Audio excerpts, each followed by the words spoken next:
దావీదు కుమారుడును యెరూషలేములో రాజునయుండిన ప్రసంగి పలికిన మాటలు. వ్యర్థము వ్యర్థమని ప్రసంగి చెప్పుచున్నాడు. వ్యర్థము వ్యర్థము సమస్తము వ్యర్థమే. సూర్యుని క్రింద నరులు పడుచుండు పాటు అంతటి వలన వారికి కలుగుచున్న లాభమేమి? తరము వెంబడి తరము గతించిపోవచ్చున్నది. భూమి ఒకటే ఎల్లప్పుడూ నిలుచున్నది. సూర్యుడు ఉదయించును, సూర్యుడు అస్తమించును. తానుదయించు స్థలము మరలా చేరుటకు త్వరపడును. గాలి దక్షిణమునకు పోయి ఉత్తరమునకు తిరుగును. ఇట్లు మరల మరల తిరుగుచు తన సంచార మార్గమున తిరిగివచ్చును. నదులన్నీయు సముద్రములో పడును, అయితే సముద్రము నిండుట లేదు. నదులు ఎక్కడి నుండి పారివచ్చునో అక్కడికే అవి ఎప్పుడునూ మరలిపోవును. ఎడతెరిపి లేకుండా సమస్తము జరుగుచున్నది. మనుష్యులు దాన్ని వివరింపచాలరు. చూచుట చేత కన్ను తృప్తి పొందుకున్నది, వినుట చేత చెవికి తృప్తి కలుగుటలేదు. మునుపు ఉండినదే ఇక ఉండబోవున్నది, మునుపు జరిగినదే ఇక జరగబోవున్నది. సూర్యుని క్రింద నూతనమైనదేదియూ లేదు. ఇది నూతనమైనదని ఒక దాని గురించి ఒకడు చెప్పును. అదియును మనకు ముందుండిన తరములలో ఉండినదే. పూర్వులు జ్ఞాపకమునకు రారు. పుట్టబోవు వారి జ్ఞాపకము ఆ తర్వాత నుండబోవు వారికి కలగదు. ప్రసంగినైన నేను యెరూషలేమునందు ఇశ్రాయేలు మీద రాజునయుంటిని. ఆకాశం క్రింద జరుగునది అంతటిని జ్ఞానము చేత విచారించి గ్రహించుటకై నా మనస్సు నిలిపితిని. వారు దీని చేత అభ్యాసమునందువల్లని దేవుడు మానవులకు ఏర్పాటు చేసిన ప్రయాసము బహు కఠినమైనది. సూర్యుని క్రింద జరుగుచున్న క్రియలనన్నిటినీ నేను చూచితిని. అవి అన్నీయూ వ్యర్థములే. అవి ఒకడు గాలికై ప్రయాసపడినట్టున్నవి. వంకరగానున్న దానిని చక్కపరచ సఖ్యము కాదు. లోపము గలది లెక్కకు రాదు. యెరూషలేమునందు నాకు ముందున్న వారందరికంటేను నేను చాలా ఎక్కువ జ్ఞానము సంపాదించితిననియు, జ్ఞానమును విద్యను నేను పూర్ణముగా అభ్యసించితిననియు నా మనస్సులో నేను అనుకుంటుని. నా మనస్సు నిలిపి జ్ఞానాభ్యాసమును వెర్రితరమును మతిహీనతను తెలుసుకున్నటకు ప్రయత్నించి తిని. అయితే ఇదియో గాలికై ప్రయాసపడుటయే అని తెలుసుకుంటుని. విస్తారమైన జ్ఞానాభ్యాసము చేత విస్తారమైన దుఃఖము కలుగును. అధిక విద్య సంపాదించిన వానికి అధిక సుఖము కలుగును. కానీ నిన్ను సంతోషము చేత శోధించి చూతును. నీవు మేలుననుభవించి చూడుమని నేను నా హృదయముతో చెప్పుకుంటుని. అయితే అదియు వ్యర్థ ప్రయత్నమాయను. నవ్వుతో నీవు వెర్రిదానవనియు, సంతోషముతో నీ చేత కలుగునదేమి అనియు నేనంటిని. నా మనస్సు ఇంకను జ్ఞానము అనుసరించుచుండగా ఆకాశము క్రింద తాము బ్రతుకు కాలమంతయు మనుష్యులు ఏమి చేసి మేలు అనుభవింతురో చూడవలనని తలచి నా దేహమును ద్రాక్షారసము చేత సంతోషపరచుకుందుననియు, మతిహీనత యొక్క సంగతి ఎంతయు గ్రహింతుననియు నా మనస్సులో నేను యోచన చేసుకుంటుని. నేను గొప్ప పనులు చేయబూనుకుంటుని. నా కొరకు ఇండ్లు కట్టించుకుంటుని, ద్రాక్ష తోటలు నాటించుకుంటుని. నా కొరకు తోటలను శృంగారవనములను వేయించుకొని వాటిలో సకల విధములైన ఫలవృక్షములను నాటించి తిని. వృక్షముల నారు మళ్లకు నీరు పారుటకై నేను చెరువులు త్రవ్వించుకుంటుని. పనివారిని పనికత్తెలను సంపాదించుకుంటుని. నా ఇంట పుట్టిన దాసులు నాకుండిరి. యెరూషలేమునందు నాకు ముందుండిన వారందరికంటే ఎక్కువగా పశుల మందలను గొర్రెమేకల మందలను బహు విస్తారముగా సంపాదించుకుంటుని. నా కొరకు నేను వెండి బంగారములను రాజులు సంపాదించు సంపదను ఆయా దేశములలో దొరుకు సంపత్తును కూర్చుకుంటుని. నేను గాయకులను గాయకురాండ్రను మనుషులిచ్చయించు సంపదలను సంపాదించుకొని బహుమంది ఉపపత్నులను ఉంచుకుంటుని. నాకు ముందు యెరూషలేమునందున్న వారందరికంటేను నేను ఘనుడనై అభివృద్ధి నొందితిని. నా జ్ఞానము నన్ను విడిచిపోలేదు. నా కన్నులు ఆశించిన వాటిలో దేనిని అవి చూడకుండా నేను అభ్యంతరము చేయలేదు. మరియు నా హృదయము నా పనులన్నిటిని బట్టి సంతోషింపగా సంతోషకరమైనదేదియో అనుభవించకుండా నేను నా హృదయమును నిర్బంధింపలేదు. ఇదే నా పనులన్నిటి వలన నాకు దొరికిన భాగ్యము. అప్పుడు నేను చేసిన పనులన్నీయు వాటి కొరకై నేను పడిన ప్రయాసమంతయు నేను నిదానించి వివేచింపగా అవన్నీయు వ్యర్థమైనవిగాను ఒకడు గాలికి ప్రయాసపడినట్టుగాను అగపడెను. సూర్యుని క్రింద లాభకరమైనదేదియూ లేనట్టు నాకు కనబడెను. రాజు తర్వాత రాబోవువాడు ఇదివరకు జరిగిన దాని విషయము సైతము ఏమి చేయును అనుకొని నేను జ్ఞానమును వెర్రితనమును మతిహీనతను పరిశీలించుటకై పూనుకుంటుని. అంతటా చీకటి కంటే వెలుగు ఎంత ప్రయోజనకరమో బుద్ధిహీనత కంటే జ్ఞానము అంత ప్రయోజనకరమని నేను తెలుసుకుంటుని. జ్ఞానికి కన్నులు తలలోనున్నవి. బుద్ధిహీనుడు చీకటి యందు నడుచుచున్నాడు. అయినను అందరికీ ఒక్కటే గతి సంభవించునని నేను గ్రహించి తిని. కావున బుద్ధిహీనునికి సంభవించినట్లే నాకును సంభవించును గనుక నేను అధిక జ్ఞానము ఎలా సంపాదించితినని నా హృదయమందనుకుంటుని. ఇదియూ వ్యర్థమే. బుద్ధిహీనులను గూర్చినట్లుగానే జ్ఞానులను గూర్చియు జ్ఞాపకము ఎన్నటికీ ఉంచబడదు. రాబోవు దినములలో వారందరూ మరోబడిన వారై ఇందురు. జ్ఞానులు మృతినుందు విధమెట్టిదో బుద్ధిహీనులు మృతినుందు విధమట్టిదే. ఇది చూడగా సూర్యుని క్రింద జరుగునది నాకు వ్యసనము పుట్టించెను. అంతయు వ్యర్థముగాను ఒకడు గాలికై ప్రయాసపడినట్టుగాను కనబడెను. గనుక బ్రతుకుట నాకు అసహ్యమాయెను. సూర్యుని క్రింద నేను ప్రయాసపడి చేసిన పనులనన్నిటినీ నా తరువాత వచ్చువానికి నేను విడిచిపెట్టవల్లని తెలుసుకొని నేను వాటి యందు అసహ్యపడితిని. వాడు జ్ఞానము గలవాడైయుండునో బుద్ధిహీనుడైయుండునో అది ఎవనికి తెలియను. అయితే సూర్యుని క్రింద నేను ప్రయాసపడి జ్ఞానము చేత సంపాదించుకున్న నా కష్టఫలమంతటి మీదను వాడు అధికారి అయిండును. ఇదియును వ్యర్థమే. కావున సూర్యుని క్రింద నేను పడిన ప్రయాసమంతటి విషయమై నేను ఆశ విడిచిన వాడనైతిని.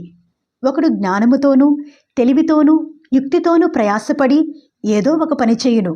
అయితే దాని కొరకు ప్రయాసపడని వానికి అతడు దానిని స్వాస్థ్యముగా ఇచ్చివేయవలసి వచ్చును. ఇదియూ వ్యర్థమును గొప్ప చెడుగునై ఉన్నది. సూర్యుని క్రింద నరునికి తటస్థించు ప్రయాసమంతటి చేతను వాడు తలపెట్టు కార్యములన్నిటి చేతను వానికేమి దొరుకుచున్నది? వాని దినములన్నీయు శ్రమకరములు, వాని పాట్లు వ్యసనకరములు. రాత్రి ఎందైనను వాని మనస్సునకు నెమ్మది దొరకదు. ఇదియూ వ్యర్థమే. అన్నపానములు పుచ్చుకొనుట కంటేను తన కష్టార్జితము చేత సుఖపడుట కంటేను నరునికి మేలుకరమైనదేదియూ లేదు. ఇదియును దేవుని వల్ల కలుగునని నేను తెలుసుకుంటుని. ఆయన సెలవు లేక భోజనము చేసి సంతోషించుట ఎవరికి సాధ్యము?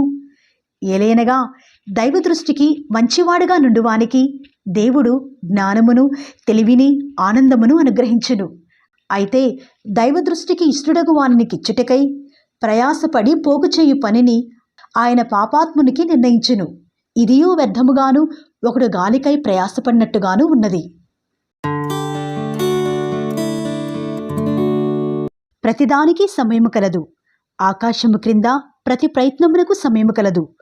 పుట్టుటకు చచ్చుటకు, నాటుటకు నాటబడిన దాని పెరిగివేయుటకు, చంపుటకు బాగు చేయుటకు, పడగొట్టుటకు కట్టుటకు, ఏడ్చుటకు నవ్వుటకు, దుఃఖించుటకు నాట్యమాడుటకు, రాళ్లను పారవేయుటకు రాళ్లను కుప్పవేయుటకు, కౌగలించుటకు కౌగలించుట మానుటకు, వెదకుటకు పోగొట్టుకునుటకు, దాచుకునుటకు పారవేయుటకు, చింపుటకు కుట్టుటకు, మౌనముగా నుండుటకు మాటలాడుటకు, ప్రేమించుటకు ద్వేషించుటకు, యుద్ధము చేయుటకు సమాధానపడుటకు. కష్టపడిన వారికి తమ కష్టము వలన వచ్చిన లాభమేమి? నరులు అభ్యాసము పొందవల్లని దేవుడు వారికి పెట్టియున్న కష్టానుభవమును నేను చూచితిని. దేని కాలమునందు అది చక్కగా నుండునట్లు సమస్తమును ఆయన నియమించియున్నాడు. ఆయన శాశ్వతకాల జ్ఞానమును నరుల హృదయమందుంచి ఉన్నాడు గాని దేవుడు చేయు క్రియలను పరిశీలనగా తెలుసుకున్నటకు అది చాలదు. కావున సంతోషముగా నుండుట కంటేను తమ బ్రతుకును సుఖముగా వెళ్ళబుచ్చుట కంటేను శ్రేష్టమైనదేదియూ నరులకు లేదని నేను తెలుసుకుంటిని. మరియు ప్రతివాడు అన్నపానములు పుచ్చుకునుచు తన కష్టార్జితము వలన సుఖమనుభవించుట దేవుడిచ్చు బహుమానమే అని తెలుసుకుంటిని. దేవుడు చేయు పనులన్నీయు శాశ్వతములని నేను తెలుసుకుంటిని. దానికి ఏదియూ చేర్చబడదు, దాని నుండి ఏదియూ తీయబడదు. మనుష్యులు తన యందు భయభక్తులు కలిగిండినట్లు దేవుడిట్టి నియమము చేసియున్నాడు. ముందు జరిగినదే ఇప్పుడునూ జరుగును, జరగబోవునది పూర్వమందు జరిగినదే. జరిగిపోయిన దానిని దేవుడు మరలా రప్పించును. మరియు లోకమునందు విమర్శ స్థానమున దుర్మార్గత జరుగుటయు, న్యాయముండవలసిన స్థానమున దుర్మార్గత జరుగుటయు నాకు కనబడెను. ప్రతి ప్రయత్నమునకును ప్రతి క్రియకును తగిన సమయం ఉన్నదనియు, నీతిమంతులకును దుర్మార్గులకును దేవుడే తీర్పు తీర్చుననియు నా హృదయములో నేను అనుకుంటుని. కాగా తాము మృగముల వంటి వారని నరులు తెలుసుకునేనట్లును దేవుడు వారిని విమర్శించినట్లును ఈలాగు జరుగుచున్నదని అనుకుంటుని. నరులకు సంభవించినది ఏదో అదే మృగములకును సంభవించును. వారికిని వాటికిని కలుగు గతి ఒక్కటే. నరులు చచ్చినట్లు మృగములను చచ్చును. సకల జీవులకు ఒక్కటే ప్రాణము. మృగముల కంటే నరులకేమీ ఎక్కువ లేదు. సమస్తమును వ్యర్థము. సమస్తము ఒక్క స్థలమునకే పోవును. సమస్తము మంటిలో నుండి పుట్టెను, సమస్తము మంటికే తిరిగిపోవును. నరుల ఆత్మ పరమునకెక్కిపోవునో లేదో, మృగముల ప్రాణము భూమికి దిగిపోవునో లేదో ఎవరికి తెలియను. కాగా తమకు తరువాత జరుగు దానిని చూచుటకై నరుని తిరిగి లేపి కొనిపోవు వాడెవడనూ లేకపోవుట నేను చూడగా, వారు తమ క్రియలయందు సంతోషించుట కంటే వారికి మరి ఏ మేలునూ లేదని సంగతి నేను తెలుసుకుంటిని. ఇదే వారి భాగము. పిమ్మట సూర్యుని క్రింద జరుగు వివిధమైన అన్యాయ క్రియలను గురించి నేను యోచించి తిని, బాధింపబడి వారు ఆదరించు దిక్కులేక కన్నీళ్లు విడిచెదురు. వారిని బాధపెట్టు వారు బలవంతులు గనక ఆదరించు వాడెవడనూ లేకపోయెను. కాబట్టి ఇంకనూ బ్రతుకుచున్న వారి కంటేను ఇంతకు ముందు కాలము చేసిన వారే ధన్యులనుకుంటుని. ఇంకను పుట్టని వారు సూర్యుని క్రింద జరుగు అన్యాయపు పనులు చూచియుండని హేతువు చేత ఈ ఉభయుల కంటేను వారే ధన్యులనుకుంటుని. మరియు కష్టమంతయు నేర్పుతో కూడిన పనులన్నీయు నరులకు రోషకారణములని నాకు కనబడెను. ఇదియు వ్యర్థముగానొకడు గాలిని పట్టుకునుటకై చేయ ప్రయత్నము వలెనున్నది. బుద్ధిహీనుడు చేతులు ముడుచుకుని తన మాంసము భక్షించును. శ్రమయును గాలికైన యత్నములను 2 చేతుల నిండా నుండుట కంటే 1 చేతి నిండా నెమ్మది కలిగియుండుట మేలు. నేనాలోచింపగా వ్యర్థమైనది మరి ఒకటి సూర్యుని క్రింద నాకు కనబడెను. ఒంటరిగానున్న ఒకడు కలడు. అతనికి జతగాడు లేడు, కుమారుడు లేడు, సహోదరుడు లేడు. అయినను అతడు ఎడతెగక కష్టపడను. అతని కన్ను ఐశ్వర్యము చేత తృప్తి పొందదు. అతడు సుఖమననది నేనెరుగక ఎవరి నిమిత్తము కష్టపడుచున్నాను అని అనుకొనడు. ఇదియు వ్యర్థమైనదై బహుచింత కలిగించును. ఇద్దరి కష్టము చేత ఉభయులకు మంచి ఫలము కలుగును. గనుక ఒంటివాడ ఇండుట కంటే ఇద్దరు కూడి ఇండుట మేలు. వారు పడిపోయినను ఒకడు తన తోడివానిని లేవనెత్తును. అయితే ఒంటరిగాడు పడిపోయినెడలా వానికి శ్రమయే కలుగును. వాని లేవనెత్తువాడు లేకపోవును. ఇద్దరు కలిసి పండుకుని నీడలా వారికి వెట్ట కలుగును. ఒంటరిగానికి వెట్ట ఏలాగు పుట్టును? ఒంటరి ఎగునొకని మీద మరి ఒకడు పడిన ఎడలా ఇద్దరు కూడి వాని నిద్రింపగలరు. 3 పేటల త్రాడు త్వరగా తెగిపోదు గదా. మూఢత్వము చేత బుద్ధి మాటలకిక చెవియొగ్గలేని ముసలిరాజు కంటే బీదవాడైన జ్ఞానవంతుడగు చిన్నవాడే శ్రేష్ఠుడు. అట్టివాడు తన దేశమందు బీదవాడుగా పుట్టినను పట్టాభిషేకము నొందుటకు చెరసాలలో నుండి బయలువెళ్ళెను. సూర్యుని క్రింద సంచరించు సజీవులందరూ గతించిన రాజునకు బదులుగా రాజైన ఆ చిన్నవాని పక్షముగా నుందురని నేను తెలుసుకుంటుని.